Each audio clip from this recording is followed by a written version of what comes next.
In the name of Allah, the most gracious and most merciful. Good evening, everyone. I'm Sidra Faisal from CSS Experiences School. I welcome you all on the behalf of the CSS Experiences School in our today's online free webinar for upcoming CSS PMS July batch.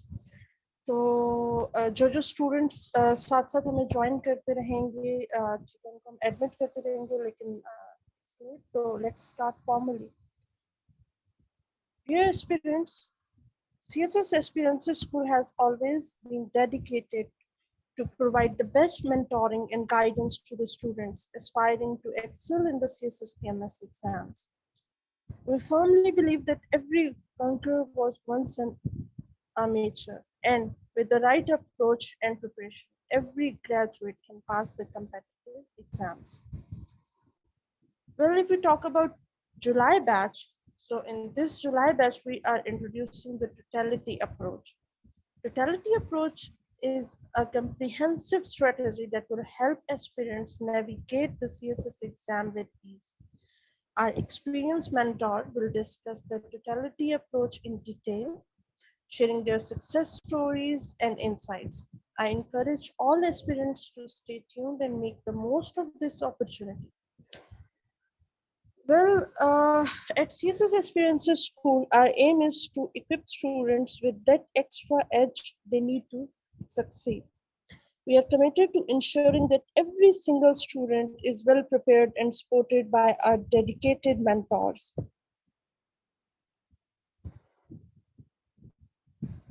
Students, am I audible? Yes, Assalamu alaikum, ma'am. Yes, ma'am. Walaikum assalam. Thank you, Adnan. Okay, today we are honored to have two distinguished guests with us. First, we have Ms. Neelam, Assistant Commissioner Gilgit, who will share her valuable insights.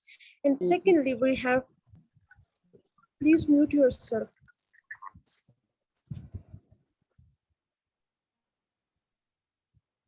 And secondly, we have Dr. Hifza Batul, a CSS PMS mentor with a wealth of experience and a permanent faculty member of CSS Experiences School. We look forward to their words of wisdom. I would like to extend my gratitude to all the participants who have joined us today.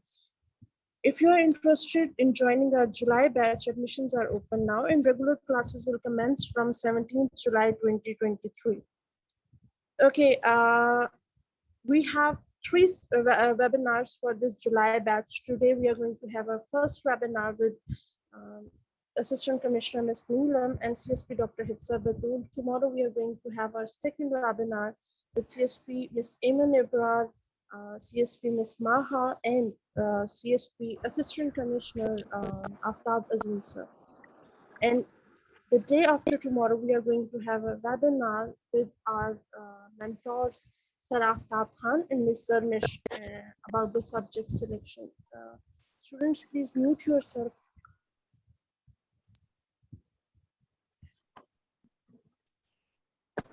Okay, so now I would like to invite Ms.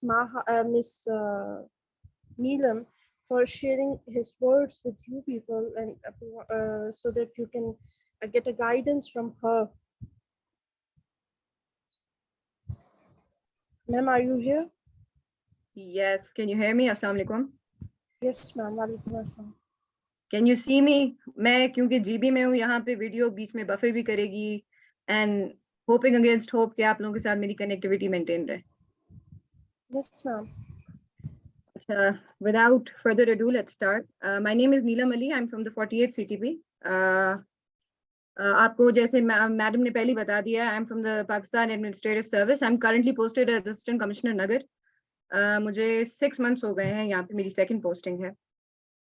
अच्छा, जहाँ तक मुझे पता है इसका कि हम लोगों ने 3 कैटेगरीज को मैंने आज एड्रेस करना है. सबसे पहले तो कि what is CSS PMS. I'm sure जो candidates already part हैं इस free webinar का या whoever are going to register themselves as a part of this course, they already have the basic knowledge कि CSS PMS क्या है. फिर भी मैं एक general आप लोगों को overview दे देती हूँ कि एक federal है, एक आप लोगों का provincial है, subject selection categories में थोड़ा सा difference है.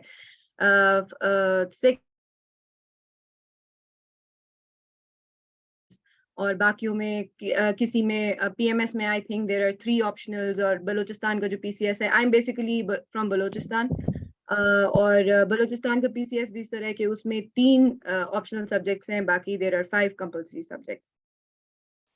Now the second question is how to pass it. I will not take much of your time introduction वाली चीजों में जो important चीजें हैं, because we're going to address the totality approach. So I want to address the important things यहाँ पे. How to pass it is a very straightforward question with no straightforward answer. क्योंकि in my personal opinion CSS जो है वो आपकी multiple चीजों को test कर रहा होता है. ऐसे लोग हैं आपके एस्पायरेंट्स में या कैंडिडेट्स में जो हम लोग किताबें बहुत ज्यादा पढ़ते हैं. किताबों का पढ़ना एक अलग कैटेगरी है, एक अलग बात है, और उस नॉलेज को जो आप किताबों से गेन करते हैं उसको ऑर्गेनाइज करना एक अलग टेस्ट है पूरा, जो CSS का रिटन एग्जाम, बल्कि रिटन नहीं, इंटरव्यू भी आपका जो है काफी हद तक कि आप अपने उस नॉलेज को सिफ्ट कैसे करेंगे. एक आपका टेस्ट इस चीज का हुआ. दूसरा जो आपका टेस्ट है, जो बंदा रीडिंग नहीं करता, बिलफर्ज जो लोग शुरू से अपने कोर्स की चीजें पढ़ते रहे हैं लेकिन दे आर गुड स्टूडेंट्स, और वो इस चीज को देखते हैं कि अच्छा अब हम लोगों ने अपनी रीडिंग बढ़ानी है, रेलेवेंट रीडिंग बढ़ानी होती है. आपने एक कैटेगरी आ गई उन लोगों की जो सब चीजें पढ़ते हैं, लेजर रीडिंग करते हैं, उनकी रीडिंग बेस ज्यादा है. एक आ गई उनकी जिनकी रीडिंग बेस ज्यादा नहीं है, तो उनको रेलेवेंट चीजें पढ़ के उसको ऑर्गेनाइज करके अपने आंसर को रेलेवेंट टू द पॉइंट बना के जो एग्जामिनर पूछ रहा है उस 25 मिनट के अंदर आप उसका स्ट्रक्चर कैसे बनाएंगे, आप उसको आंसर कैसे करेंगे. Am I audible? I hope I'm audible. Yes, ma'am, you are. You're audible. Please continue, ma'am. Okay. मैं इधर क्योंकि इंटरनेट का थोड़ा सा इशू है तो I'll keep taking your feedback इस चीज के ऊपर. तो in my opinion CSS जो है वो कोई one fit all approach नहीं है, जो आप कह दें कि जी 4 किताबें हैं उसको आपने रट ली और उससे आपने नोट्स बना लिए, और किसी ने आपको एसेज लिख के दे दी, आपने 12 टॉपिक्स पे पढ़ के जो है ना आपने ऐसे, कुछ लोगों का पास हो भी जाता है इस तरह, मैं नहीं कहती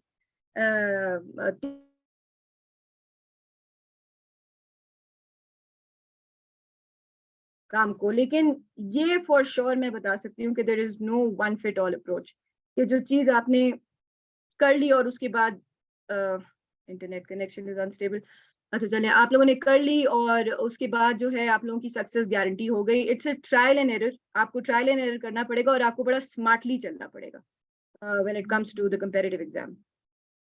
अब आ जाते हैं सक्सेस स्टोरी की तरफ. मैं वो जो इंस्पिरेशनल एक कैटेगरी है बातों की, मैं उसको पहले बता के सेटिस्फाइड कर दूं. वो बेसिकली ये है कि I am from Balochistan. I am the first girl Makran division से ever to have cleared the exam.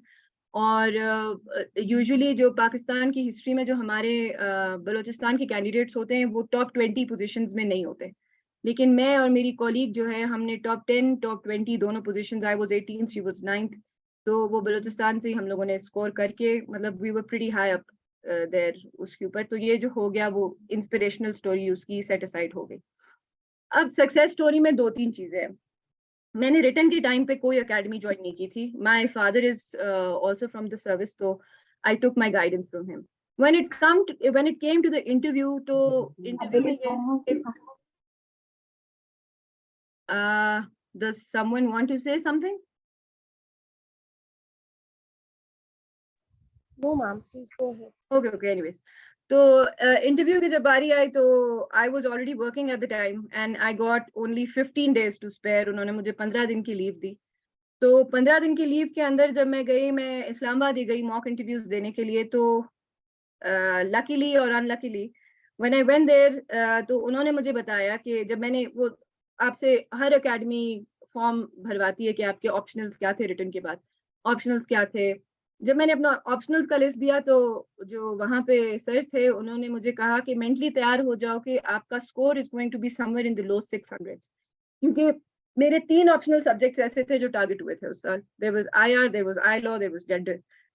तीनों सब्जेक्ट्स टारगेट हुए थे और मुझे ये बहुत अर्ली ऑन ही बता दिया गया था कि आपका स्कोर जो है वो लो 600s में होगा, तो इंटरव्यू में जान लगा दो. और मेरे साथ जो पास की 2 सीटें थी बलूचिस्तान की ओपन मेरिट की, और मेरे साथ जो मेरी कॉलीग थी Farwa, I think we were 10 people जिन्होंने क्लियर किया हुआ था. तो फरवा भी उधर मेरे साथ ही थी, उसके बहुत हाई स्कोरिंग सब्जेक्ट थे। तो एक चीज तो गिवन थी कि रिटर्न में उसके मार्क्स मुझसे ज्यादा हैं, क्योंकि काफी हद तक लोग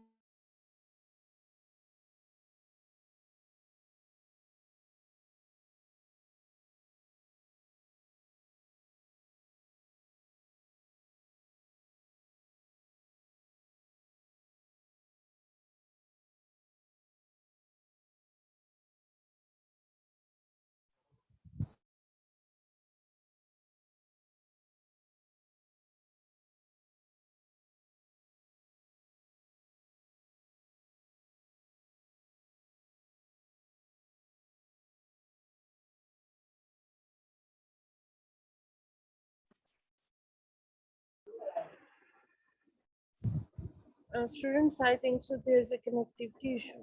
On our sides, Gilgit Baltistan का connectivity issue होता है, तो थोड़ा सा हमें wait करना होगा. Abdul Wahab, please mute yourself. Good.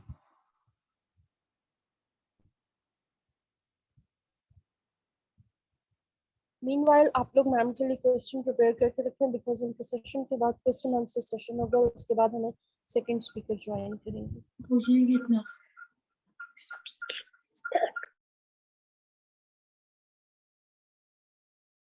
Am I back? Can you hear me? I'm sorry, यहाँ Yes, पे ma'am. connectivity is a constant issue, so I'll try and summarize it जितना जल्दी I can, ताकि you guys can continue with your webinar. अच्छा, तो panel interviews पे थी मैं पैनल इंटरव्यूज जब मैंने दिए तो उन्होंने मुझे बताया, मतलब the panel interviews didn't go very well, मुझे लगा था कि वो बड़े रोबोटिक किस्म के मुझसे क्वेश्चंस पूछ रहे हैं, बट टू देयर क्रेडिट, जब उन्होंने मुझे ये बात बता दी थी, मेंटली मुझे तैयार कर दिया था कि मेरा जो रिटन है वो लो 600s में होगा because of the choice of my optionals, तो मैंने वो आई स्टार्टेड वर्किंग. अब CSS में a lot of people will tell you कि luck is a huge factor, बेशक है, no there is no denying that, लेकिन there is also smart work. Usually ये होता है कि इंटरव्यू से पहले आपसे पहले वाले सेंटर्स के बच्चे जिनसे रिपीटेड क्वेश्चंस वो पूछे जाते हैं, तो उनकी एक लिस्ट आना शुरू हो जाती है कि these are the questions repeated जो आपसे पूछे जाएंगे. Now it's up to you how you steer अपना इंटरव्यू उस डायरेक्शन में, जिस डायरेक्शन में आप उनको लेके जाना चाहते हैं. तो अब now I will just give one example. Gondal साहब थे हमारे पैनल में, और उन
अच्छा, I will continue from where I stopped. तो जब चेयरमैन साहब मुझसे बात कर रहे थे, उन्होंने मुझसे बलूचिस्तान के बारे में पूछना शुरू किया. अब उस टाइम जब आपसे चेयरमैन बात कर रहा होता है, rest of the panel is making notes कि उन्होंने पूछना क्या है. तो आई am just giving an example. मैंने बहुत सारे इस तरह के बेट थ्रो किए थे जो कि लकीली दे वर टेकन, और मुझसे उन्हीं चीजों पे क्वेश्चंस पूछे गए थे. तो चेयरमैन साहब मुझसे बलूचिस्तान के बारे में बात कर रहे थे, and I somehow steered him towards Mehrgarh. जब मेहरगढ़ की बात आई, मुझे पता था there is a sure shot 100% जो है, मुझे पता था कि गोंदल साहब जो है वो यूनेस्को हेरिटेज साइट्स पे, क्योंकि वो उसकी टेंटेटिव लिस्ट पे है, तो वो जरूर आएंगे उसकी तरफ. जैसे ही चेयरमैन साहब का इंटरव्यू खत्म हुआ, चेयरमैन साहब जो है वो बड़ा पर्सनल लेवल पे चीजें पूछते हैं, तो वो उस टाइम जब आप उनको इंटरव्यू दे रहे होते हो, that is your time to start throwing bait for the rest of the panel. आप चीजें उनको बताना शुरू कर देते हो। तो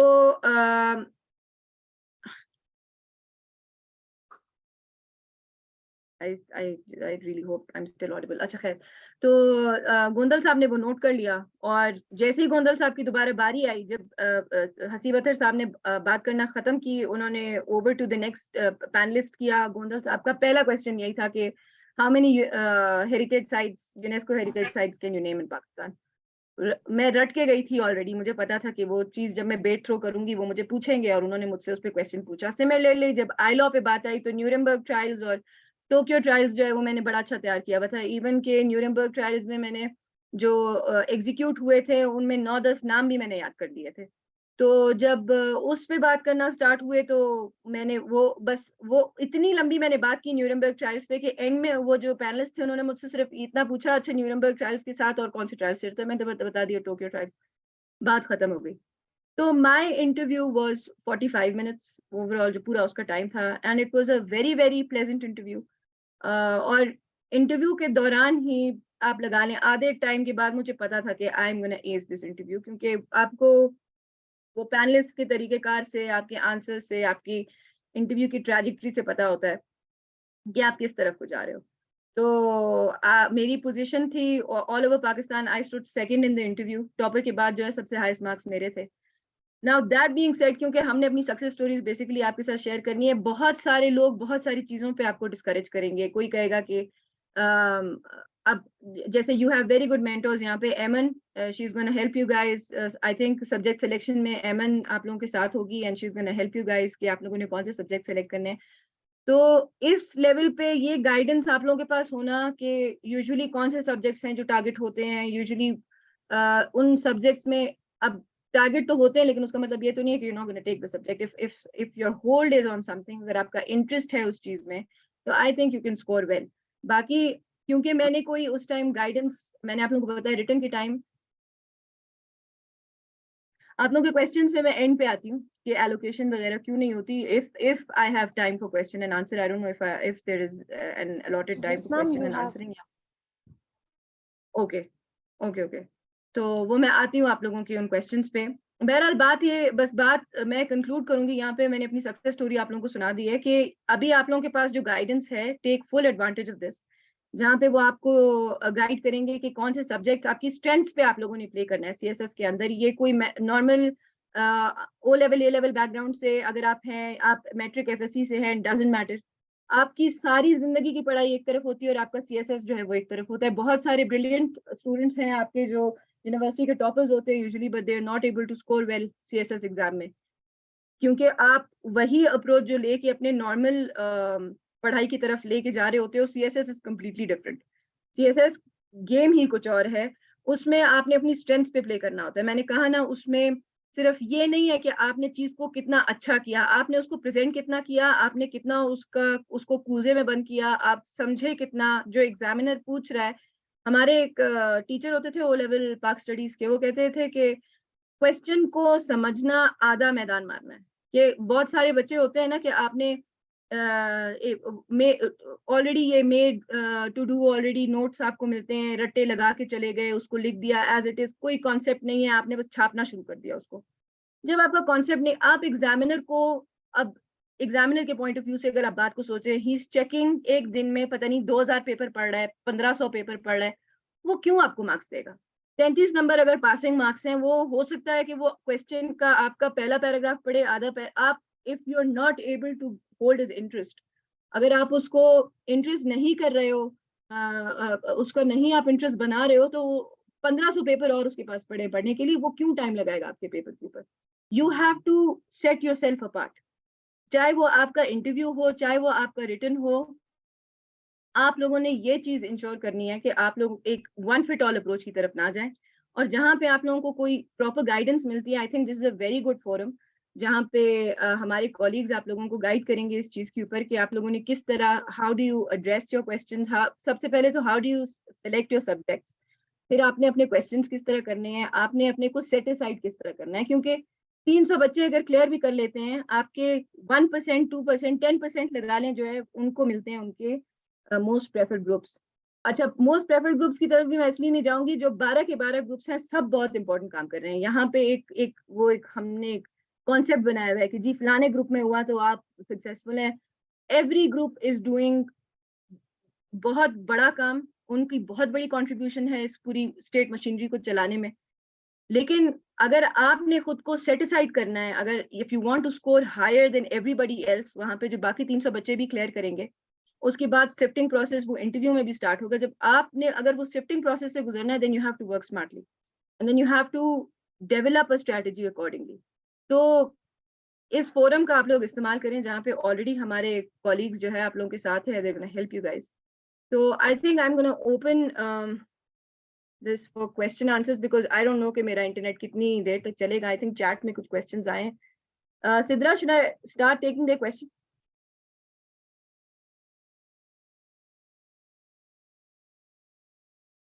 Yes, ma'am. If you want to, please go ahead.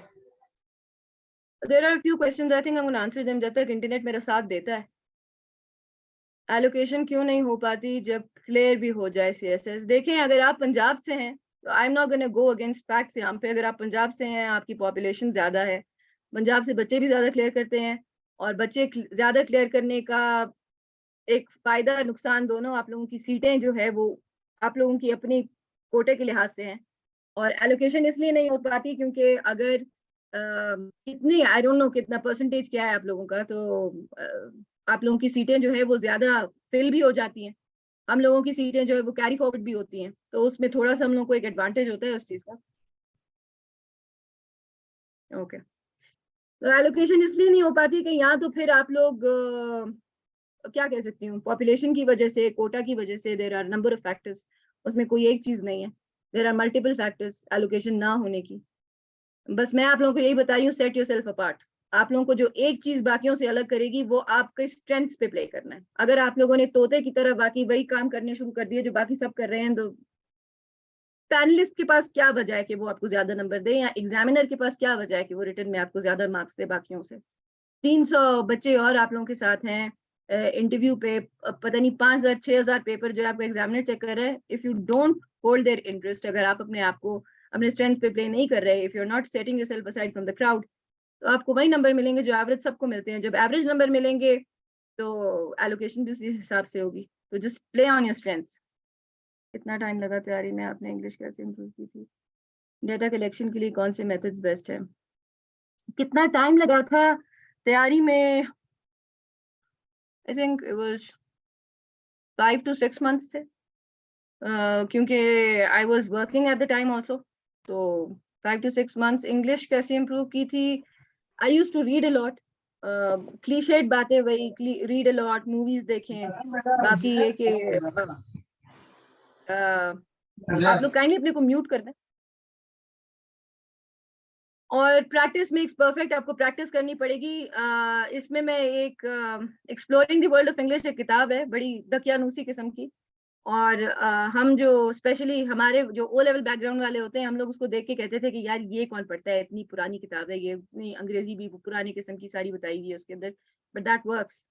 Exploring the world of English को शुरू से एंड तक पूरा करके, क्योंकि CSS का फिर वही बात है, उसका जो इंग्लिश का चेकर, आपका जो इंग्लिश का पेपर चेक कर रहा होता है ना, वो इंग्लिश को एक पर्टिकुलर तरीके में देखना चाहता है, चाहे वो आपका ऐसे हो, चाहे आपका प्रेसी एंड कॉम्पोजिशन हो। तो I think that book really works. Data collection के लिए मल्टीपल मेथड्स हैं। I used to consult the internet a lot. मैं यूट्यूब बहुत ज्यादा यूज किया मैंने, उसका यूज बहुत ज्यादा किया मैंने, क्योंकि टाइम मेरे पास इतना नहीं होता था, तो I used to watch a lot of documentaries. अस्सलाम वालेकुम मैम जी। वालेकुम सलाम जी, हबीब शाह।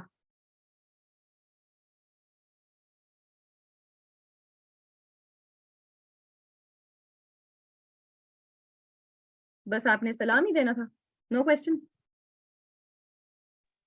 मैम जी मैं पूछ रहा था, मैं पंजाब से हूँ और फिजिक्स, मेरा एमफिल फिजिक्स है। फिजिक्स सब्जेक्ट के अलावा मुझे ऑप्शनल सब्जेक्ट कौन कौन से सिलेक्ट करने होंगे मैम जी? ऑप्शनल सब्जेक्ट्स देखिए, मैं आपको यही बता रही हूँ, आप लोगों के मेरे ख्याल है कल आप लोगों का वेबिनार का डे है जिसमें आप लोगों के यहाँ मेंटर्स आप लोगों को सब्जेक्ट सिलेक्शन के बारे में बताएंगे। मेरा पर्सनल ओपिनियन तो सब्जेक्ट सिलेक्शन के बारे में मैंने आप लोगों को पहले कहा कि जो आपकी स्ट्रेंथ है उस पे प्ले करें। बाकी क्योंकि आप प्योर साइंस बैकग्राउंड से हैं तो वो कल वाले वेबिनार में आप लोगों को एमन वगैरह सही बता सकते हैं बेहतर तौर पे कि आप लोगों को कौन से सब्जेक्ट सेलेक्ट करने हैं और how to go about it. Pure sciences की अगर मैं आपकी जगह हूं तो मैं प्योर साइंसेस की तरफ, आई थिंक स्कोरिंग भी ज्यादा है प्योर साइंसेस की तरफ अगर आप जाएं, क्योंकि सोशल साइंसेस और ये बिजनेस स्टडीज और इस तरफ तो मेजोरिटी बच्चे वैसे ही वो सब्जेक्ट उठा रहे होते हैं, तो आप लोगों को तो वैसे ही थोड़ा सा एज होता है। हमारे जो बैचमेट्स जिन्होंने फिजिक्स, स्टैट्स, मैथ्स इस तरह के सब्जेक्ट्स उठाए थे उनकी स्कोर बड़ा हाई था उनका। मैम तो जी आई थिंक ये आपका कल कौन सा वाले सब्जेक्ट था? मैम जी मैं तो आपका आपको कौन सा बता रही हूँ ना, सब्जेक्ट? मेरे तो 3 ऐसे सब्जेक्ट थे जो टारगेट हुए थे। आईआर था मेरा, आईलॉ था, जेंडर था, सोशियोलॉजी था, और बिजनेस स्टडीज था। तो उसमें से 3 तो ऐसे सब्जेक्ट्स थे जिन पे सीधी सीधी छुरी फिरी थी उस साल। आईआर में सारे बच्चे फेल थे, आईलॉ में सारे बच्चे फेल थे, जेंडर में सारे बच्चे फेल थे। तो आप लोगों के जो सब्जेक्ट सिलेक्शन के लिए स्पेशली ये आप लोगों के हैं यहाँ पे मेंटर्स जो आप लोगों को समझाएंगे कि मैम किस जितने तरह भी आपको जाना सब्जेक्ट चाहिए। होंगे हर सब्जेक्ट का 100 नंबर का पेपर होगा? कुछ के 200 के भी हैं। आप एफपीएससी की वेबसाइट पे जाए ना, सिलेबस है उसका, वहां पे आप उसको देखें। अच्छा, अपनी स्टडी जरूर करें, सिर्फ इस चीज पे रिलाय ना करें कि आप किसी एकेडमी को ज्वाइन करेंगे तो वो आप लोगों को हलवा बना के खिलाएंगे, वो आपको बताएंगे कि कौन से सब्जेक्ट हैं। आप सिलेबस खोल खोल के एक दफा जरूर उसको देखें। हो सकता है कि आपको एकेडमी वाले ये बताएं कि ये 12 सब्जेक्ट हैं, ये इनकी मार्क्स की डिस्ट्रीब्यूशन है, ये टॉपिक्स हैं उसके अंडर, लेकिन उसको खुद भी तो आप लोगों ने देखना है ना जाके। बल्कि आप हबीब शाह, आपको तो मैं ये रेकमेंड करूंगी कि आप भी यहाँ से वेबिनार से फारिग होकर एफपीएससी की साइट पे लॉगिन करें, सिलेबस के कंटेंट्स जाके देखें। हर सब्जेक्ट के नीचे बड़ा डिटेल्ड एफपीएससी की वेबसाइट के ऊपर हर सब्जेक्ट के नीचे बड़े डिटेल्ड उसके कंटेंट्स मौजूद है कि क्या क्या पढ़ना है, क्या क्या नहीं पढ़ना। उसके अंदर उसकी रिकमेंडेड किताबें भी हैं उसके नीचे। तो थोड़ी सी अपनी रिसर्च भी करें। जब आप लोग कोई अकेडमी भी ज्वाइन करते हैं तो do your research, okay ma'am अपनी जी, एटलीस्ट इंशाल्लाह अपना काम करें। हम भी अपनी तरफ से मैम जी उसको चेक करते हैं। मजीद कल वाले लेक्चर में उसके बारे में अगर कोई चीज पूछने वाली होगी तो वो कल इंशाल्लाह पूछ लेंगे। तो हाँ जी, इसमें सिर्फ ये है। कल वो लेक्चर में बैठने से पहले आपका होमवर्क ये होना चाहिए कि आप खुद उसको एक दफा स्टडी करें थॉरली सिलेबस को, कि आपकी अपनी क्या समझ में लगती है, आपको अपने क्या पल्ले पड़ता है, कि आपको क्या किस तरफ जाना चाहिए। वो आप सबसे अच्छा डिसीजन टेकिंग आप खुद करेंगे। यस मैम, मैं अकेडमी मेंटोर वालों ने तो होकर मैं आपको ये बात तो क्लियर कट बता रही हूँ कि पेपर आपने देना है, एग्जाम आपने देना है, इंटरव्यू आपने देना है, तो अपनी स्ट्रेंथ पे प्ले करें। एकेडमी वालों ने तो जस्ट वे ऑफ सक्सेस बताना ना, किस तरीके से हमने मूव करना है तो हम एकेडमी सक्सेस। वालों ने आपको गाइडेंस देनी है। जैसे मैंने आपको कहा ना, मैंने सिर्फ मॉक इंटरव्यूज के लिए, लेकिन उन्होंने बड़ा अच्छा काम ये किया कि उन्होंने मुझे ये बता दिया कि आपके ये 3 सब्जेक्ट टारगेट हुए हैं, मेंटली तैयार रहें, आप लो 600 में होंगी रिटर्न में। तो जब Okay, अगर वो मुझे ये ना बताते।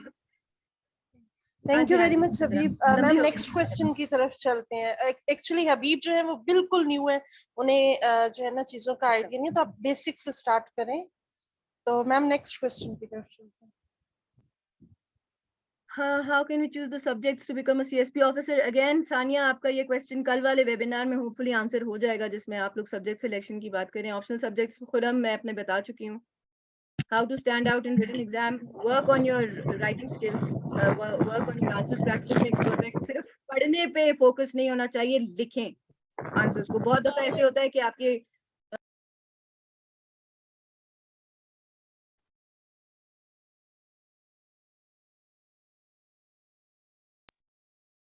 Okay,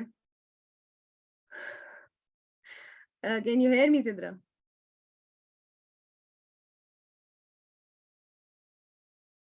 yes ma'am I can. हाँ, तो रिटर्न का स्टैंड आउट का यही है कि प्रैक्टिस मेक्स परफेक्ट। प्रैक्टिस करें। बहुत दफा ऐसे होता है कि वो 25 मिनट आपके पास होते हैं एक आंसर करने के लिए, और आप बैकग्राउंड लिखने में इतना टाइम ज़ाया कर देते हैं कि जो क्वेश्चन पूछा हुआ होता है उस तक बंदा पहुंचता ही नहीं है कि वो एड्रेस क्या करना है। तो प्रैक्टिस करें। इंग्लिश एसे पे कैसे ग्रिप हो? इंग्लिश एसे पे ग्रिप से मुराद मुझे समझ नहीं आई। 12 उसमें 10 से 12 आपके पास टॉपिक्स होते हैं, आपने कोई भी टॉपिक एड्रेस करना होता है, आपने अपने बेसिक स्ट्रक्चर पे काम करना है। टॉपिक तो ग्रिप आएगा स्टडी से, पढ़ाई से, मुख्तलिफ सोर्सेज को देखेंगे आप, तो बाकी आपने अपने बेसिक इंग्लिश स्ट्रक्चर पे काम करना है। बेसिक इंग्लिश स्ट्रक्चर आपका जब ठीक होगा तो वो आपसे सवाल कुछ भी पूछ लें, आपको नॉलेज होगी, आपको उसको एड्रेस करना आएगा। आपके अगर स्ट्रक्चर में मिस्टेक्स हैं तो कितना भी आपके पास नॉलेज हो, then you can't organise your answer, उस तरह आप ऐसे का स्ट्रक्चर नहीं बना सकेंगे। Is there a separate quota for federal capital Islamabad, Punjab? Which area has a better chance when it comes to CSS? How does it make any difference which area has a better chance? आपका तो आप जहाँ से हैं, आपका domicile वहीं से है, और better chance वाली चीज बड़ी subjective है, क्योंकि अगर आप पंजाब से हैं तो there's a high probability that you are going to clear the written exam. अगर आप बलूचिस्तान से हैं तो then there is a high probability that you're going to be allocated, लेकिन there's a very low probability that you're going to clear the exam. Balochistan से हर साल 8 या 10 बच्चे क्लियर करते हैं रिटन पार्ट भी, तो इसलिए उनकी allocation is fairly easier. Punjab से रिटन सैकड़ों में करते हैं, तो इसलिए उनकी एलोकेशन जो है वो हार्ड है। बाकी आप लोगों के ये जो कोटा के भी क्वेश्चंस हैं, ये भी वेबसाइट पे अवेलेबल हैं, जहाँ पे आप CSS का जो डॉक्यूमेंट है, if you click on it there is everything on it. ये कोटा और सब्जेक्ट सिलेक्शन, मार्क्स, किस तरह उसका ब्रेक डाउन है, एवरीथिंग इज देयर।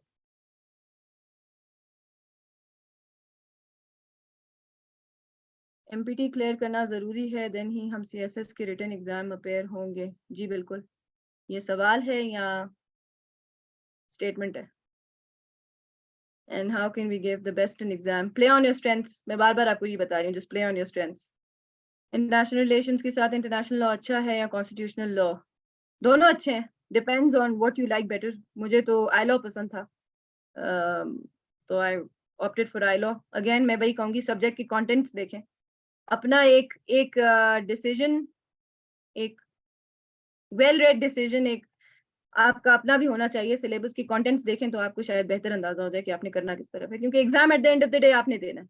मैं आपको आधे घंटे का लेक्चर, घंटे का लेक्चर, 3 महीने के आप क्लासेस ज्वाइन कर लें, जो भी करें, exam at the end of the day आपने देना है, तो आपने अपनी स्ट्रेंथ्स पे प्ले करना है। Study schedule respected ma'am, study schedule आपने अपने हिसाब से बनाना है। मैंने फिर वही कहा, कोई वन फिट ऑल अप्रोच नहीं है कि यहाँ पे जो CSS करता है, कोई कहता है मैं 18 घंटे दिन में पढ़ता था, कोई कहता है मैं 12 घंटे पढ़ता था, कोई कहता है मैं 2 घंटे पढ़ता था। Depends on you. हो सकता है जो CSS की रिकमेंडेड किताबें हैं आपने ऑलरेडी वो पढ़ी हुई हो, तो आपको उतना टाइम नहीं लगेगा। अगर आपने वो नहीं पढ़ी हुई तो आपको ज्यादा टाइम लगेगा। हो सकता है आप ऐसे सब्जेक्ट्स की तरफ जाएं जो बिल्कुल आपके लिए न्यू हो, तो वो बेसिक से आपको स्टार्ट करनी पड़ेंगी। हो सकता है ऐसे सब्जेक्ट्स हों जिनके, अब मेरी ग्रेजुएशन जो है वो फाइनेंस में है, मैंने बैचलर्स फाइनेंस में किया हुआ है।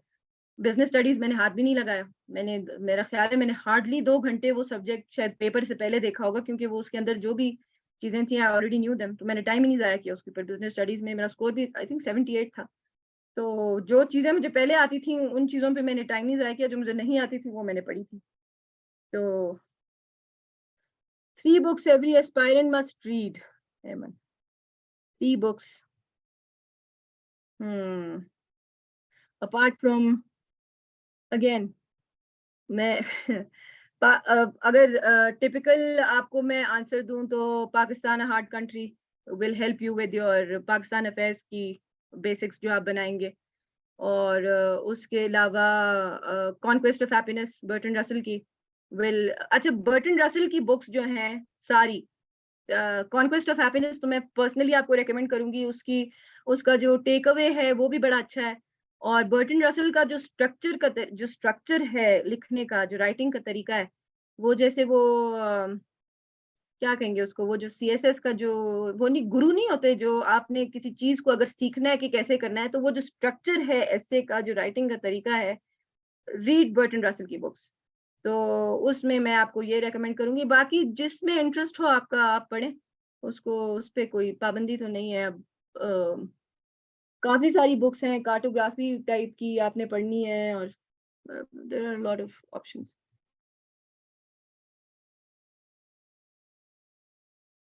MPT को क्लियर करने के लिए कितने मार्क्स होने चाहिए? यार मुझे ऑनेस्टली MPT का नहीं पता, क्योंकि MPT हमारे क्लियर करने की बाद की चीज है। तो आई थिंक मैडम एमन and Sidra can guide you better. I think it's 50%, 30%, I have no. 36 marks no out of 200, 33%. 33%? Okay, there you go. That's your answer. Tips for Pakistan affairs and current affairs, newspapers. अपने newspapers की consultation सिर्फ don तक की हद तक ना रखें, सिर्फ अंग्रेजी तक भी रखने की जरूरत नहीं है. इंग्लिश, उर्दू न्यूज़पेपर्स दोनों, हम सारा दिन फोन पे होते हैं, download the apps.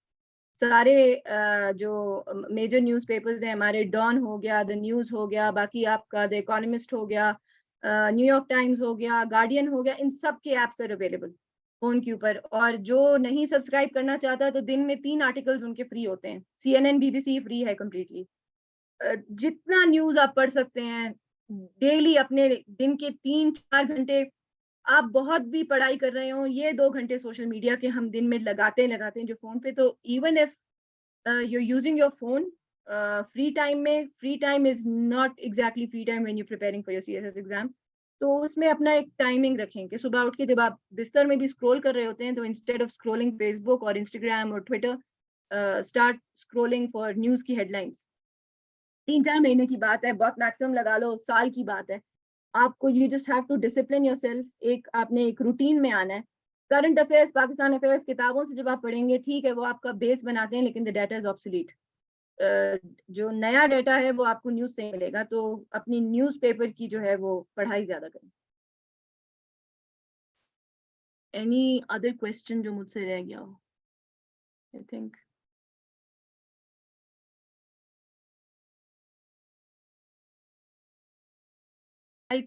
I've addressed all the questions जो चैट में एटलीस्ट मुझे नजर आ रही हैं. अगर कोई रह गया है, कोई क्वेश्चन पूछना चाहता है, तो मुझे you may ask, क्योंकि my time is also almost over. 66, okay.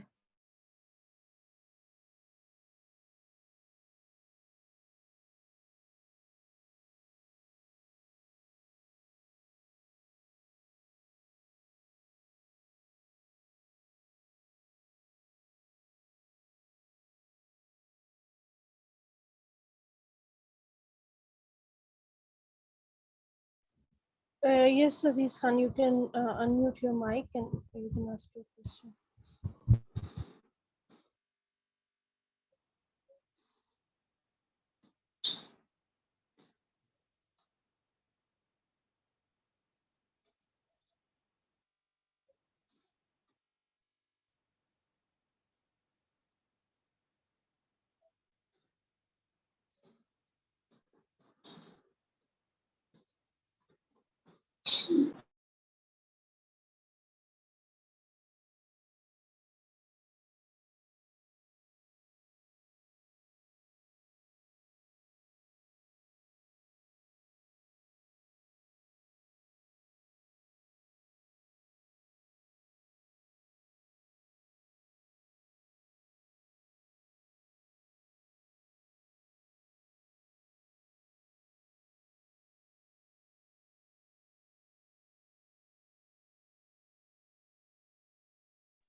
जी अजीज, आपने हैंड रेज किया हुआ है, आप अपना क्वेश्चन पूछिए. मैम के अलावा हमारे मेंटोर्स भी अवेलेबल है मीटिंग में, वो आपको गाइड करते हैं, और मैम भी बस ज्वाइन करती हूँ.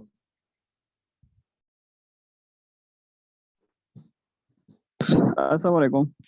मुझे मैडम से ये सवाल करना था. फर्स्ट ऑफ ऑल तो मैं उनको सल्यूट करता हूँ और अप्रिशिएट करता हूँ कि वो बलूचिस्तान जैसे लोअर इलाके से, मैं भी KP से हूँ, तो उनसे उसकी सिलेक्शन हुई है. और मेरा क्वेश्चन ऐसे के बारे में था कि ऐसे के बारे में आप ज़रा गाइडेंस दे दें, उसको क्लियर कैसे करना है, क्योंकि मैंने ऑलरेडी कंपल्सरी सब्जेक्ट अभी तक क्लियर मतलब उसके गिरफ्त हासिल कर चुका हूँ, लेकिन सिर्फ ऐसे रह गया जो जिसके मुझे नहीं पता कि कैसे क्लियर करना है. तो बस यही क्वेश्चन है मेरे मैडम से. Thank you. Thank you for your kind words Aziz. Madam के लिए आपने जो वर्ड्स यूज किए, थैंक यू वेरी मच. और अगर आपको ऐसे के बारे में कुछ क्वेश्चंस क्यूरीज हैं, तो आप परसों का वेबिनार और कल का वेबिनार अटेंड करें, क्योंकि आपके जो ऐसे के मेंटोर हैं, इनफैक्ट कह सकते हैं ऐसे के जो मास्टर हैं, वो कल और परसों के वेबिनार में होंगे. तो आपकी जितनी भी क्यूरीज होंगी वो उनको आप जो है ना वो सॉर्ट आउट करके देंगे, और हर तरह के आपके क्वेश्चन को, ऐसे रिलेटेड क्वेश्चन को एड्रेस करेंगे. ठीक है. जी थैंक यू सो मच. इंशाल्लाह ज़रूर कल से हम ज्वाइन कर लेंगे. और बाकी मुझे क्वेश्चन एक ऐसे के बारे में था, ऐसे करंट अफेयर्स या दूसरा प्रेसिडेंट पोजीशन. इसकी फीस स्ट्रक्चर मुझे चाहिए थी, तो फीस स्ट्रक्चर भी जरा बता देंगे। फीस स्ट्रक्चर के लिए आप हमारे ऑफिशियल नंबर्स पे कांटेक्ट कीजिएगा। प्रेजेंट कंपोजिशन की जो आपकी एक्सपर्ट हैं वो कल के वेबिनार में आपको ज्वाइन करेंगी, और ऐसे की भी तो कल और परसों का वेबिनार मस्ट आप लीजिए, आपके लिए बहुत फ्रूटफुल होगा। Okay, thank you madam, thank you so much.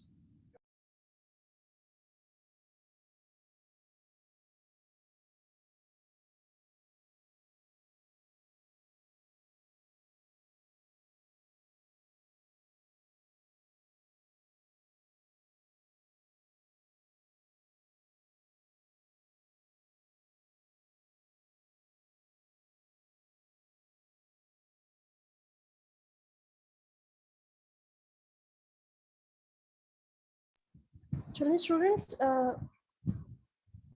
We know कि हार्ड एरियाज के इश्यूज ये चलते रहते हैं। हम बहुत शुक्रगुजार हैं मिस नीलम का कि उन्होंने इतनी ज़्यादा जो है ना वो इंटरनेट कनेक्टिविटी के इश्यूज के बावजूद आप लोग को टाइम दिया।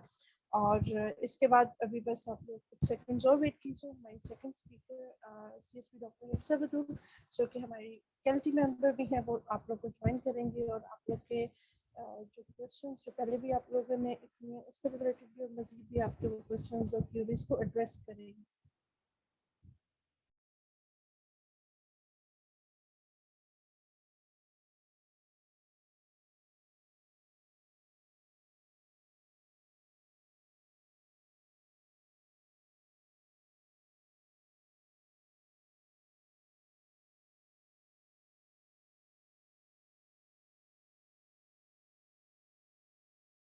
तब तक एडमिशन रिलेटेड किसी के कोई क्वेश्चंस हैं तो मुझसे पूछ सकते हैं।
अस्सलाम वालेकुम मैम जी, क्लास अब एंड हो गई है। नेक्स्ट किसी टीचर ने और आना है मैम जी क्लास में।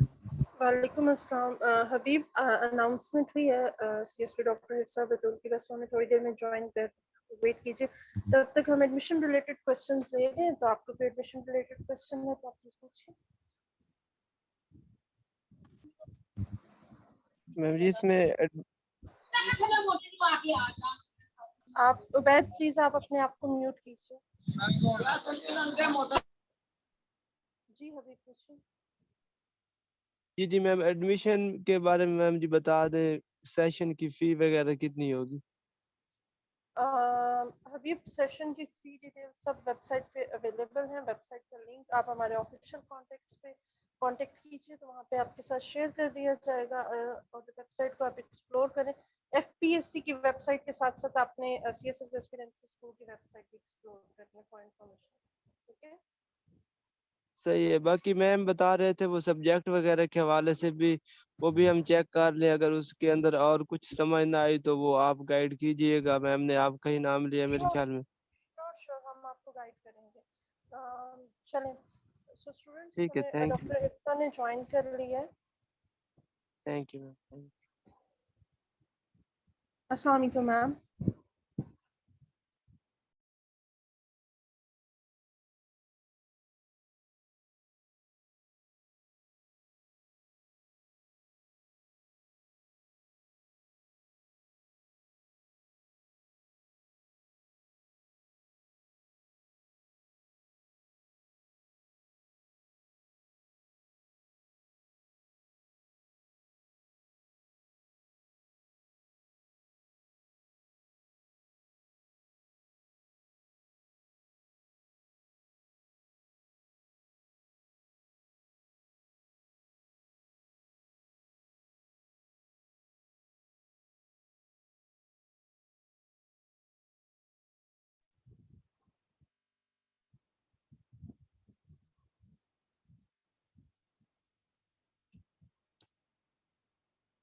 वेल जवेरिया हमारा वर्चुअल कैंपस है। कैंपस पे हम बिलीव नहीं करते फिजिकल कैंपस पे, because it's waste of time and money. आप उसमें बहुत ज़्यादा टाइम और मनी इन्वेस्ट करते हैं, और हमारे बहुत सारे सक्सेसफुल बैचेस गए हैं। मोर ओवर आपकी फैकल्टी बाउंड हो जाती है जब आपका कैंपस जो है वो फिजिकल होता है, तो इसलिए भी वर्चुअल कैंपस है हमारा, और we have virtual assistants. But हमारे मेंटोर्स अवेलेबल हैं इस्लामाबाद में। मीट एंड ग्रीट रखा जाता है वीकली बेसिस पे, मंथली बेसिस पे एवेलुएशन के लिए मीट एंड ग्रीट रखे जाते हैं, सेशंस रखे जाते हैं, तो वो भी साइड बाय साइड चलते हैं।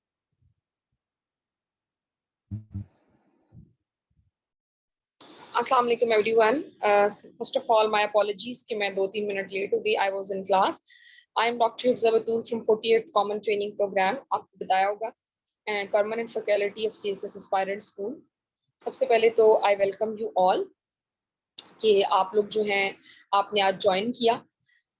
तो बिफोर स्टार्टिंग एनीथिंग, सबसे पहले मैं आप लोगों को, यानी कि हमारा जो आज का एजेंडा है, what we are going to discuss today, तो आज हम बात करेंगे कि सीएसएस क्या होता है, थोड़ा सा पीएमएस क्या होता है। आपने बेशक फंडामेंटल्स के ऊपर तो आपने देखा कि हमने किस तरीके से चीजों को अप्रोच करना होता है। और उस सबसे पहले मैं आप लोगों को एक चीज, जो हमारा एक मोटो है, जिसको कि मैं खुद बड़ा एडमायर करती हूँ, और जो हमारे सीईओ ने कहा है, एंड आई एम इम्प्रेस्ड कि आप फैकल्टी की मीटिंग के बाद उन्होंने जो एक टोटलिटी अप्रोच के नाम के साथ चीज लेकर आए हैं, जिसको कि हर एक एस्पायरेंट को जिसकी जरूरत है। बेसिकली टोटलिटी अप्रोच क्या है, उसके ऊपर थोड़ी सी बात कर लेते हैं। टोटलिटी अप्रोच ये है कि आप एक बच्चे को ABC, और फिर उसके बाद A फॉर एप्पल, और फिर उस एप्पल के बाद दिस इज माय एप्पल, और फिर उसके बाद एक एप्पल के ऊपर एसे और पैराग्राफ लिखना सिखाएं, रादर देन दिस कि आप उसको कहें कि एप्पल पे 10 लाइनें लिख के ले आओ, और उसको पता ही ना हो कि एप्पल APPLE है, और उसमें ए जो है उसको कैसे लिखना है। अब सीएसएस के अंदर क्या होता है, आप ऐसे लिखने शुरू कर दें, आपको कहा जाए 3000 अल्फाज के ऊपर एजुकेशन के ऊपर एक एसे लिख के लियो, लेकिन आप अभी कंफ्यूज हैं एजुकेशन में, स्कूल में, कॉलेज में, बुक में, आप इन तमाम चीजों को समझते हैं कि एक एजुकेशन है। टोटलिटी अप्रोच ये कहती है कि एक एस्पायरेंट को पता हो कि एजुकेशन क्या है, एक एस्पायरेंट को पता हो हायर एजुकेशन क्या है, और एक एस्पायरेंट को पता हो कि कौन सी चीज उसने कैसे करनी। सिमिलरली आप IR फॉर एग्जांपल ऑप्ट करते हैं, आप पॉलिटिकल साइंस ऑप्ट करते हैं, मैं उसकी बता देती हूँ। अब पॉलिटिकल साइंस में आप कहते हैं फॉर्म्स ऑफ गवर्नमेंट के ऊपर, जी मैंने पूरा चैप्टर पढ़ लिया, लेकिन मैं आपको रोक के कहूंगी कि गवर्नमेंट के बारे में आपको पता है गवर्नमेंट क्या होती है, गवर्नमेंट बनती कैसे है। टोटलिटी अप्रोच का मकसद ये है कि आपने उस ABC के सफर से जब बच्चे को गुजारना है ना, आपने देखा होगा कि बचपन में आप कुरान पाक के पढ़ने जाते थे, तो मौलवी साहब ने कहा कि भाई आप जोड़ निकाल के 2 लाइनें पढ़े। अब आपने जोड़ निकाल के 2 लाइनें 3 लाइनें पढ़ना शुरू की, पहले दूसरे तीसरे पारे के बाद आगे अब आप खुद रवानी से पढ़ना शुरू हो गए। टोटलिटी अप्रोच में आपको इंडिपेंडेंट करना है। वी डोंट वांट यू कि बाकी एकेडमीज की तरह आपकी मनी मिंटिंग हम till day one, from day one to till last day करते रहे।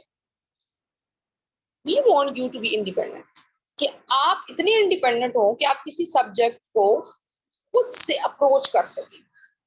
जब आप उसे अप्रोच कर ले तो फिर आप उसको अंडरस्टैंड भी कर लें और आप उसे राइट वे में अंडरस्टैंड करें। आप लोगों ने देखा होगा कि हम basically we are the first one in the market कि जिन्होंने वीकली डिबेट जो है वो इंट्रोड्यूस करवाई है। कि वीकली डिबेट में क्या है, वीकली डिबेट में मैं उस्ताद नहीं हूं, आप शागिर्द नहीं है, we are discussing an issue. For example we come up with the topic of an economy. अब मैंने कहा इकोनॉमी है, आप मुझे इकोनॉमी के ऊपर, आपको भी पता है कि you have to convince me कि पाकिस्तान डिफॉल्ट होने जा रहा है, और मुझे ये हो कि मैंने आपको कन्विंस करना है कि नहीं डिफॉल्ट नहीं होने जा रहा। सीएसएस के अंदर ये चीज बड़ी जरूरी होती है। सीएसएस क्या है? सीएसएस का आप देखें तो मैं एक लाइन में डिफाइन करूंगी कि ये एक इक्वल और फेयर प्लेग्राउंड है। अगर मैं 2024 का पेपर दूं और आप दें तो वी आर इक्वल, हमारे लिए एक सा पेपर आएगा। फेयर प्ले भी है कि हम दोनों को जो है वो 12 के 12 पर्चे पास करने हैं और मिनिमम स्कोर ऑफ 600 लाना है। इसका एलिजिबिलिटी क्राइटेरिया एक ग्रेजुएशन लेवल है। You are supposed to have to be graduate. 14 साल की तालीम आपने हासिल की है। अब ग्रेजुएट जो है, अब आपने 8वीं क्लास का पेपर देना हो तो आपसे 7वीं का नॉलेज ही पूछा जाएगा ना। अब ग्रेजुएट लेवल का इम्तिहान है तो आप ये समझें कि ये सीएसएस भी एक ग्रेजुएशन लेवल का इम्तिहान है, लेकिन एक ऑर्गेनाइज मैनर में। ऑर्गेनाइज मैनर से मुराद ये है कि वो आपकी वो टोटलिटी अप्रोच, कि ये नहीं है कि आपने कोई चीज यहाँ से उठा ली और यहाँ से उठा ली। आपको पता हो कि जो आप कह रही हैं उसके पीछे बैकग्राउंड क्या है और उसका प्रोस्पेक्ट क्या है। इसलिए आपने सबसे पहले तो इसको एक मुश्किल प्रेजेंट कर दिया जाता है, क्योंकि टीचर अपने पार्ट पे एफर्ट नहीं करना चाहता, स्टूडेंट अपने पार्ट पे एफर्ट नहीं करना चाहता। एफर्ट सिर्फ इतनी है कि हमें एक रोड मैप निकालना है, हमें इसे अप्रोच कैसे करें। हमारे पास इसके 6 कंपल्सरी और 6 ऑप्शनल है, जिसमें 2 आपकी इंग्लिश है एसए प्रेसी, और 3 आपके जनरल नॉलेज की एम्बेंट में पाकिस्तान अफेयर, करंट अफेयर और general science and ability. Then we have Islamic studies. अब यहाँ पे अगर आप देखें तो सबसे पहले अंग्रेजी को अगर हम डी कोड करें, अंग्रेजी के अंदर क्या है, व्हाट इज, मतलब आप फॉर एग्जांपल मैं आपको कहती हूँ कि फलाना बंदा जो है वो पश्तो में बात करता है, ठीक है, पश्तो क्या है, एक लैंग्वेज। तो एक चीज तो यहाँ पे हमें समझ आई कि बुनियादी तौर पे जब हम लैंग्वेज की बात करते हैं तो अंग्रेजी एक लैंग्वेज है। हर एक लैंग्वेज की ग्रामर होती है, हर एक लैंग्वेज की कुछ फंडामेंटल चीजें होती हैं, कुछ बेसिक अंडरस्टैंडिंग होती है। तो सबसे पहले आप उसे एज ए लैंग्वेज समझेंगे कि आपने उसको पढ़ना किस तरीके से और आप उसमें क्या कहना चाहते हैं, आप वही कहें। और अलॉन्ग विद इट उसके अंदर जो सेकंड कंपोनेंट है वो ये है कि भाई उस जबान के अंदर फिर आपने अगर ऐसे लिखना है तो ऐसे एक और चीज है। जिस तरह आप कहते हैं कि भाई चावल और होता है, बिरयानी और होता है, मीठा चावल और होता है, सिमिलरली ऐसे एक और चीज है, प्रेसी एक और चीज, आपने उसके स्ट्रक्चर पे काम करना है। तो हमारे पास बुनियादी तौर पे स्ट्रक्चर और लैंग्वेज है। और तीसरी चीज है आइडियाज।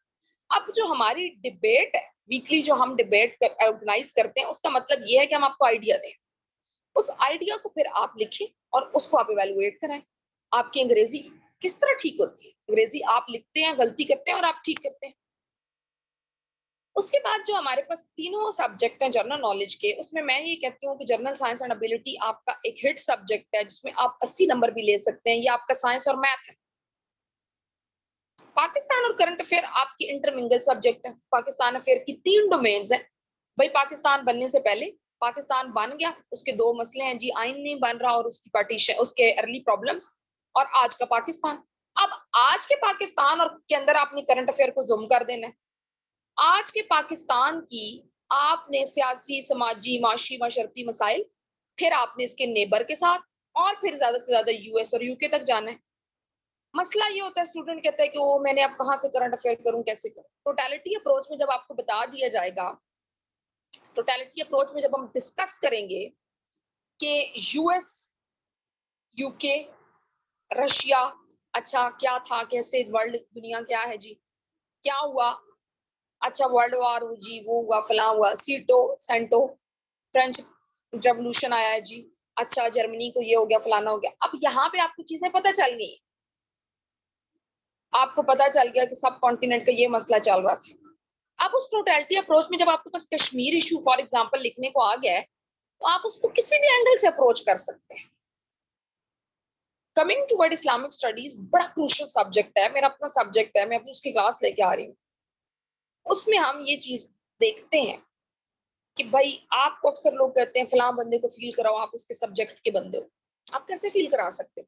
आप पेपर पे तो नहीं लिख सकते कि भाई मैं तुम्हारे सब्जेक्ट का बंदा हूँ, मुझे नंबर दे दो। आप में से कोई बंदा मुझे कहे मैं जीसी का पढ़ा हूँ, मैं कैसे मान लूं आप जीसी के पढ़े हैं? मुझे आप उधर के प्रोफेसर का, उधर के वीसी का, उधर के डिपार्टमेंट्स का, उधर की डिटेलिंग का बताएंगे तो मैं मानूंगी ना। सिमिलरली जब आपने एग्जामिनर को बताना है कि आप उसके सब्जेक्ट के बंदे हैं, तो आप कैसे बताते हैं? फॉर एग्जाम्पल इस्लामिक स्टडीज में जो टॉपिक है वुमेन के ऊपर, उसमें आप बताएंगे कि आमना वदूद ने ये काम किया। आप इस्लामिक सिविलाइजेशन पे लिखने बैठेंगे, आप अबू आला मौदूदी साहब को कोट नहीं करेंगे तो कैसे पता चलेगा कि इस्लामिक सिविलाइजेशन पे किसने काम किया? आप दीन और मजहब के फर्क के अंदर अगर डॉक्टर स्टार अहमद तो नहीं बताएंगे। तो ये हम आपको हैंड पिक करना यहाँ पे सिखाते हैं और अल्टीमेटली आपको प्लेट में पेश करके देते हैं कि if you are paying for something, तो फिर हम आपको उसके बदले ये चीज दें और आप जनाब ये लीजिए और रखिए।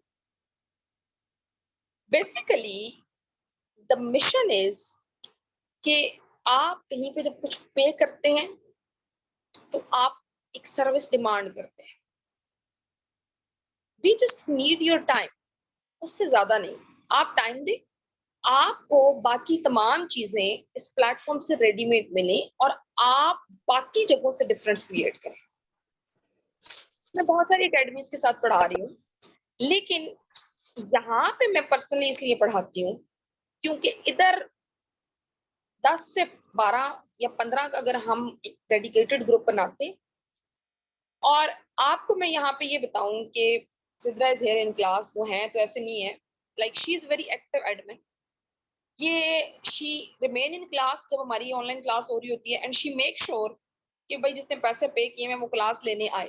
तो we basically bring a physical out of virtual. मैं ये कहती हूँ हम वर्चुअल क्लास को इतना फिजिकल बना देते हैं कि अल्टीमेटली स्टूडेंट जो है उसको बहुत ही ज्यादा कंफर्ट फील होता है। खैर कमिंग टूवर्ड ऑप्शनल्स, आपको पता है कि जो 6 आपके ऑप्शनल है, ऑप्शनल चूज करवाना आपकी एक अलग से पूरे का पूरा होगा, वो हमारी जिम्मेदारी होती है। बेसिकली उसमें ऐसा नहीं होता, उसमें ये होता है कि 1-on-1 आप अपना, अब जिस तरह पीएमएस का मैं अगर एक्सपीरियंस शेयर करूंगी, जो पीएमएस का मैंने पूरा बैच पढ़ाया, तो literally there was one student कि जिसने कहा कि मैंने पब्लिक एडमिनिस्ट्रेशन रख लिया। अब उसमें हमारी कोई उसके साथ बात नहीं हुई थी ना, उसने उसके ऊपर कोई हमें पहले बताया हुआ था। It was a mistake by that student. मैं I am just telling you that how CS own students. अब वो पब्लिक एडमिनिस्ट्रेशन उसने रख लिया and he come to us कि मैंने पब्लिक एड रख लिया। तो हमने कहा कि ठीक है, आपने हमें बताया भी नहीं, but still you are our student और आप फोन करते हैं, तो एक बच्चे के लिए भी material and guidance and a sort of class हमने ऑर्गेनाइज की, क्योंकि एवरी स्टूडेंट मैटर। तो ये मैं कह रही हूँ कि ऑप्शनल आपको ऐसे नहीं है कि आपको हसल में ऑप्शनल ले लेंगे। ऑप्शनल के अंदर आप देखें तो एक ऐसे नहीं है कि एक ऐसा कॉम्बिनेशन दे दिया जाएगा कि भाई हमारे पास तो सिर्फ इसका ही उस्ताद है, आप यूरोपियन हिस्ट्री लीजिए, तो जी आपने क्यों लेनी है, कैसी, ऐसा हम आपको नहीं है कि कोई एक ऐसा ऑप्शनल ले लेंगे जो आपको ट्रबल में डाल। मेक श्योर कि ऐसा ऑप्शनल, क्योंकि ऑप्शनल बड़े इंपॉर्टेंट होते हैं और ऑप्शनल ही आपकी एलोकेशन और आपकी मर्जी के ग्रुप की एलोकेशन में ग्रुप में करवाते हैं।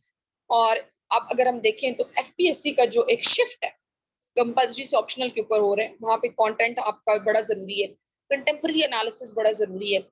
तो ये वो तमाम चीजें हैं, वो तमाम कंपोनेंट्स हैं कि जो आपको स्टैंड आउट करवाते हैं। इसमें ऐसा नहीं होता कि कोई बंदा बहुत ही कोई लाइक होता है, फाइक होता है। बेसिकली एक ऑर्गेनाइज मैनर में चीजें करनी होती हैं। How to attempt a paper is very important. एक 20 नंबर के सवाल की रिक्वायरमेंट क्या होती है, आउटलाइन क्या होती है, आपका पैराग्राफ क्या होता है, कौन सी चीजें ऐसी हैं कि जो आपके पेपर को इनरिच करती हैं। ये वो सारे कंपोनेंट हैं कि जो आपने करने होते हैं। और अल्टीमेटली आप इसके अंदर वो तमाम जब चीजें ऐड ऑन करते हैं जो आपका एग्जामिनर आपसे चाह रहा होता है, और अलॉन्ग विद इट मैं तो ये कहती हूँ कि how to read a recommended book. जिस तरह हमारा एक मिशन है कि रिकमेंडेड किताब में ये नहीं होता कि आपने 12 से 13 सारी किताबें पढ़ लेनी होती हैं, बल्कि आपने 12 से 13 किताबों में से 12 से 13 चैप्टर्स पढ़ने होते हैं।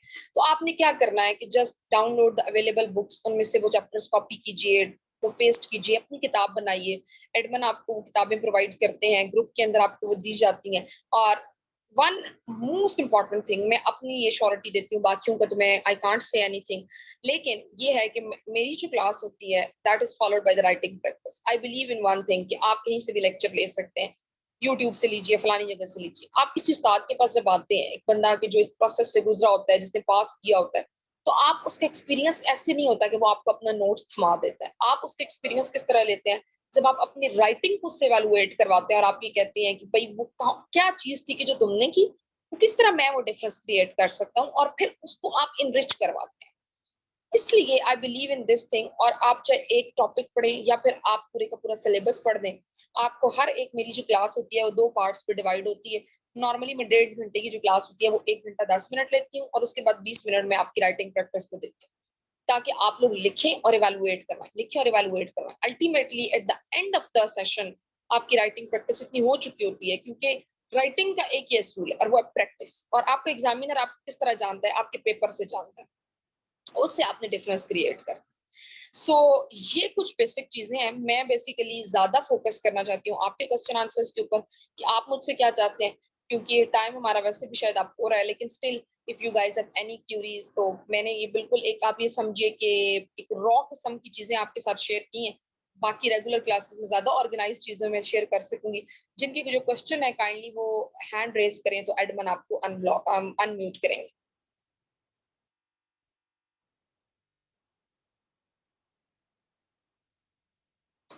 Yes, I am open to all kind of questions.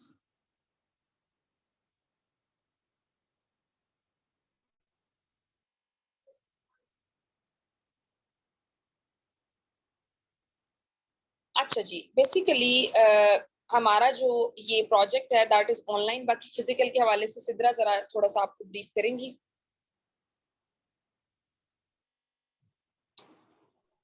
Ma'am ये क्वेश्चन एड्रेस हो चुका है ऑलरेडी। ठीक है जी।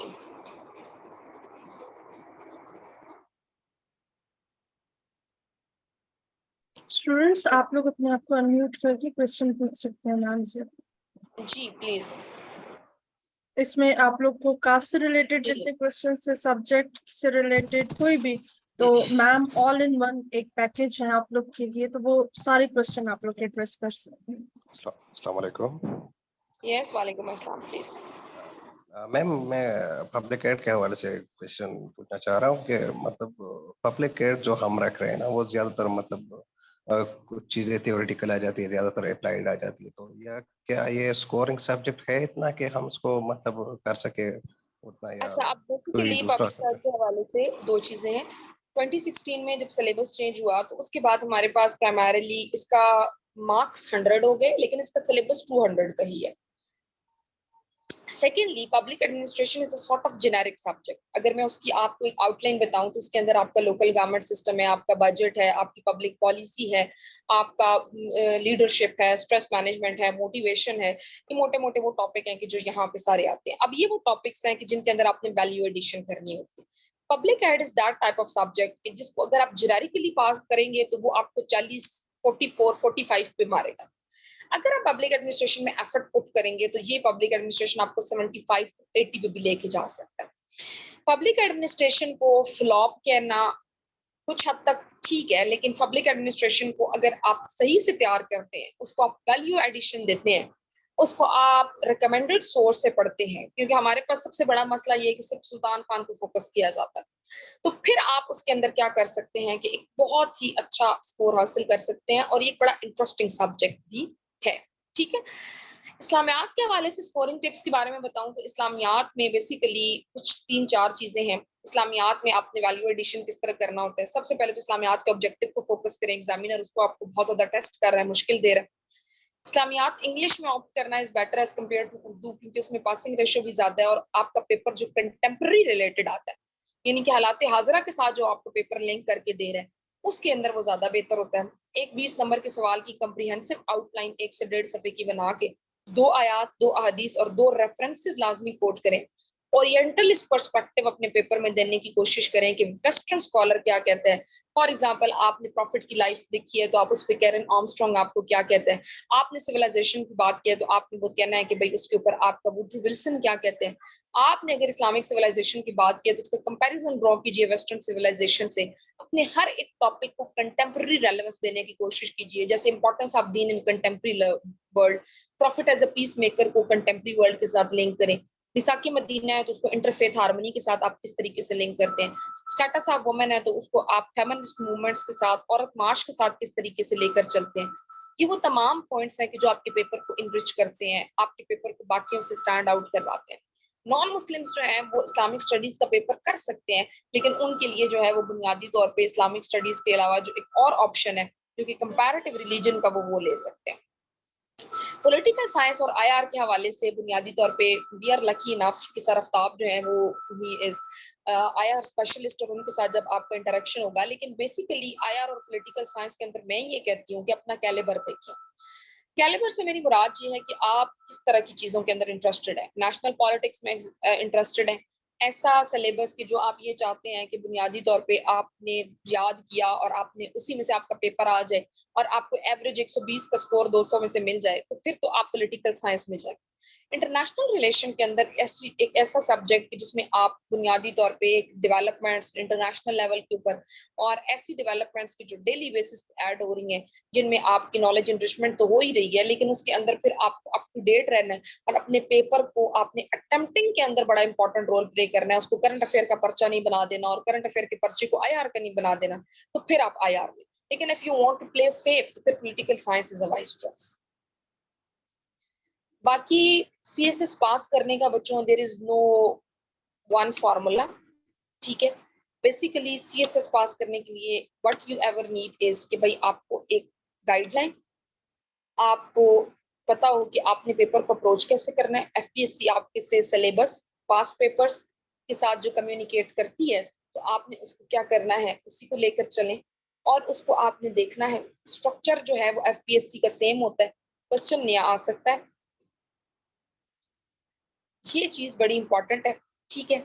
तो ये आपने इसको देखना है और आपने लेकर चलना है। अगर मैं यहाँ पर बताऊं तो the very important thing is कि जो एज अ मैंने अगर अपनी पूरे की पूरी जर्नी में देखी है तो वो ये है कि जब आप इसको राइट वे में अप्रोच करते हैं और राइटिंग प्रैक्टिस को सबसे ज्यादा आप फोकस करते हैं, तो सीएसएस पास करना कोई इतना मुश्किल काम नहीं होता। Political science is a good scoring subject, European is a good scoring subject, Punjabi is very good scoring subject, criminology is a good subject, we can say कि ये हमारे पास जो है ये good scoring subject है। zoology एक बहुत अच्छा सब्जेक्ट है, लेकिन 2022 ऑनवर्ड हम ये देख रहे हैं कि zoology के पेपर के अंदर एक शिफ्ट आया है कि वो आपसे बहुत ही पेट किस्म की इंफॉर्मेशन, यानी कि आप उसमें फिर बहुत ही एक एक्सेप्शनल स्टूडेंट हो, यानी कि आप जिसको कहते हैं ना कि ये तो 2 नंबर की चीज है, उस पर वो 20 नंबर का सवाल पूछ रहे हैं, ठीक है। यानी कि वो आपसे एक ऐसी इंफॉर्मेशन निकलवाना चाह रहा है एक साइंस के मजमून में कि जिसको आप खींच भी नहीं सकते। समझ रहे हैं आप मेरी बात? इसलिए आप उसके पेपर को देखिए जरूर, 24 खासतौर पे 22 और 23 का, फिर आप डिसाइड। 23 का इज एवरेजली गुड, लेकिन 22 के अंदर थोड़ा सा आपको प्रॉब्लम देखने को मिलेगा जी। Thank you so much Ayesha Gul, आपने मेरे साथ we have been through the long journey of PMS as a student of CS, वो कि भाई हाँ स्टिल आप लोगों के पेपर्स मेरे पास है, आई वाज गोइंग थ्रू, और अल्लाह ताला आप लोगों को कामयाब करे। तो बेसिकली आप you are sharing your experience, really good to see you. तो बेसिकली आप किसी भी इंस्टीट्यूट को ज्वाइन करें तो आप कुछ चीजें अपनी देख लिया करें कि आपको कहाँ पे इंडिविजुअल अटेंशन मिलती है। Don't go after the big names, वहाँ पे आपकी होना ना होना मैटर नहीं करता, बट यहाँ पे आपकी प्रेजेंस मैटर करती है। जहाँ पे प्राइमरली ये है कि आपको होना ना होना इम्पोर्टेंट है, आपको इंडिविजुअल अटेंशन दी जाती है, आपका टीचर आपको काम चेक करके टाइम पे दे रहा है, एडमिन आपके लिए 24/7 एक्सेसिबल है, आपको प्रोविजन ऑफ मटेरियल है, यानी कि you are choose the station कि जहाँ पे you are getting the services जो आप पे कर, that's the thing. Physics is a very good optional subject for दोस्त की जो फिजिक्स रखते हैं, जिनको फिजिक्स का बैकग्राउंड है। इंजीनियरिंग वाले जज्बातियों के फिजिक्स रख लेते हैं, लेकिन फिर वो फिजिक्स को हैंडल नहीं कर पाते। फिजिक्स, केमिस्ट्री, अकाउंटिंग वगैरह ये वो सब्जेक्ट है जिनके 2 पेपर हैं, एक थ्योरेटिकल होता है और एक प्रैक्टिकल पेपर होता है। तो इसको आपने देखना है, ठीक है, इस चीज को आपने फोकस करना है। तो अगर आप फिजिक्स के अंदर वेल वर्स्ड हैं फिर आप फिजिक्स ले सकते हैं। मैम एक और क्वेश्चन है चैट बॉक्स में जिसमें स्टूडेंट कह रहे हैं कि क्या ऑप्शनल सब्जेक्ट की जो ऑप्ट करते हैं उनसे एलोकेशन पे कोई असर पड़ता है? अच्छा, ऑप्शनल सब्जेक्ट ये नहीं है कि आपका IR है तो आप फॉरेन सर्विस में जाते हैं। भाई आपका उर्दू है, आपका मैथ है, नो मैटर। आपके ऑप्शनल का आपकी एलोकेशन से, यानी कि फॉर एग्जांपल ये नहीं है कि क्रिमिनोलॉजी वाला है तो पुलिस सर्विस में जाएगा, पब्लिक एड वाला है तो वो पास में चला जाएगा, जर्नलिज्म और मास कॉम वाला है तो इन्फॉर्मेशन में आ जाएगा। नो, इस चीज का आपकी एलोकेशन से कोई ताल्लुक नहीं होता, जस्ट स्कोर मैटर्स, ठीक है। Okay, thank you ma'am. अच्छा, मारवा और गुलाम कादिर, आप लोगों ने अनम्यूट किया हुआ था अपने आप को, कोई क्वेश्चन है आप लोग का?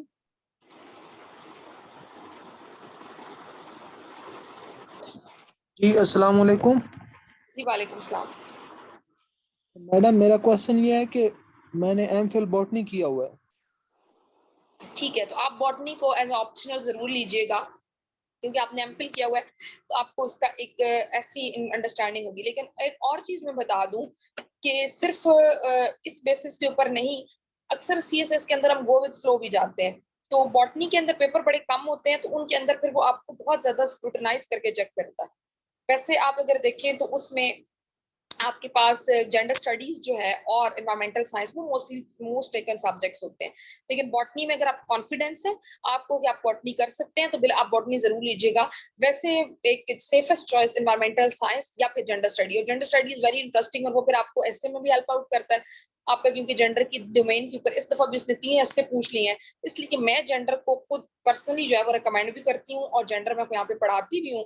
तो आप जेंडर को थॉरली इंजॉय करते हैं। हाँ, मैं ये नहीं कह रही कि आप जेंडर रख लीजिए, लेकिन आपके जब ओरिएंटेशन हो डिफरेंट सब्जेक्ट के तो उनको लेके आप डिसाइड कीजिएगा, ठीक है।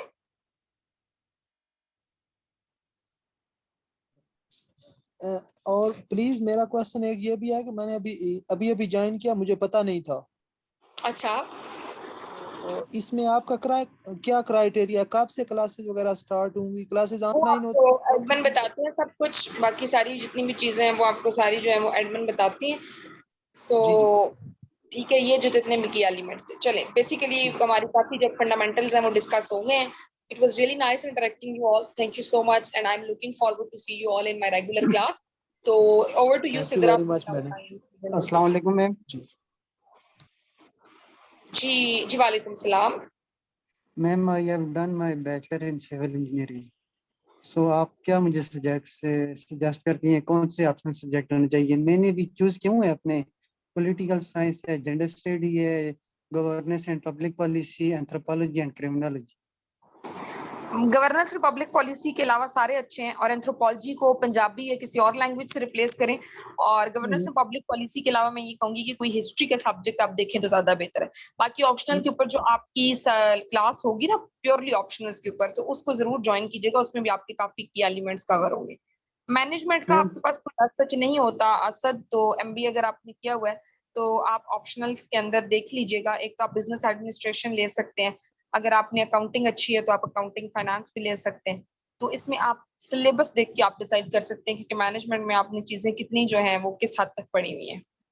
Ma'am ma'am how Sunday we को हमारा कैन सब्जेक्ट चूज सिलेक्शन का पंजाबी? वेबिनार भी है जो स्पेशली संडे को सब्जेक्ट सिलेक्शन का वेबिनार है, that is specially assign for subject selection. हमें पता है कि सब्जेक्ट्स जो है वो बड़े इंपॉर्टेंट है, तो आपको उसके ऊपर एक एक सब्जेक्ट के ऊपर हर किस्म की जो तफसीली डिटेल है वो मिल जाएगी।